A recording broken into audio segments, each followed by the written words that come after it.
जब से असली रूप सबका हमने देखा है, अब कोई सदमा मेरे दिल पर नहीं लगता। अब कोई सदमा मेरे दिल पर नहीं लगता। दोस्तों से ना मिलो तकलीफ होती है, फ़ायदा है पीठ में खंजर नहीं लगता। फ़ायदा है पीठ में खंजर नहीं लगता।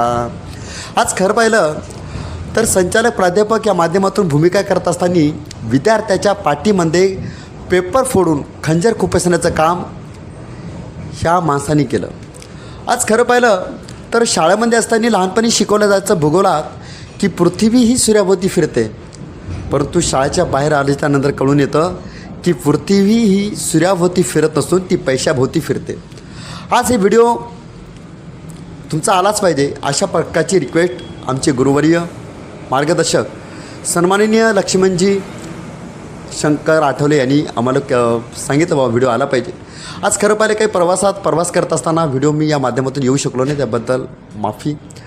आज खरं पाहिलं तर 18 मे 2026 रोजी सीबीआयच्या कठोर चौकशीच्या नंतर या महाशयाच्या मोबाईलमध्ये, म्हणजे कोण महाशय, हे मोठे गावकर साहेब याच्या मोबाईलमध्ये जे चित्र दिसलं आणि हे चित्र पाहिल्याच्यानंतर हा देश हादरला। पण या देशातलं विद्यार्थीसुद्धा हादरून गेले। खरं पाहिलं तर पेपर होण्यापूर्वीच 10 दिवसापूर्वीच या महाशयाच्या मोबाईलमध्ये प्रश्नपत्रिका येते, म्हणजे 23 एप्रिल 2026 रोजी। आणि ही प्रश्नपत्रिका आता माहिती असेल तुम्हाला, सांगायची गरज नाही कशा प्रकारे आपला बिझनेस करायचा। हे माध्यम आहे, या माध्यमातून सांगायचं वाटतं हे पेपर विकले गेलेत। आणि खरं पाहिल्याच्यानंतर एकीकडं अंधश्रद्धेचा बाजार करायचा।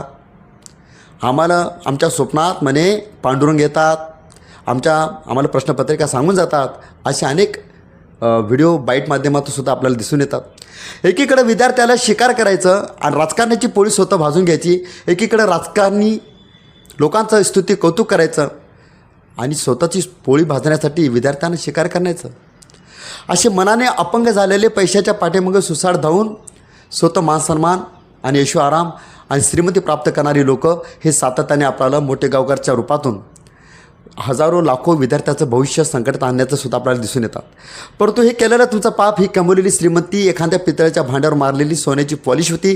कालांतराने हे पितळ कधी ना कधी उघडं पडणारच होतं आणि तुमचा खरा चेहरा हा लोकांसमोर येणार होता। म्हणून सीबीआयच्या कठोर चौकशीच्या माध्यमातून तुमच्या हाताला ज्यावेळेला हातकडी आली त्यावेळी तुमची सगळी मानसन्मान ही मातीत गेलं।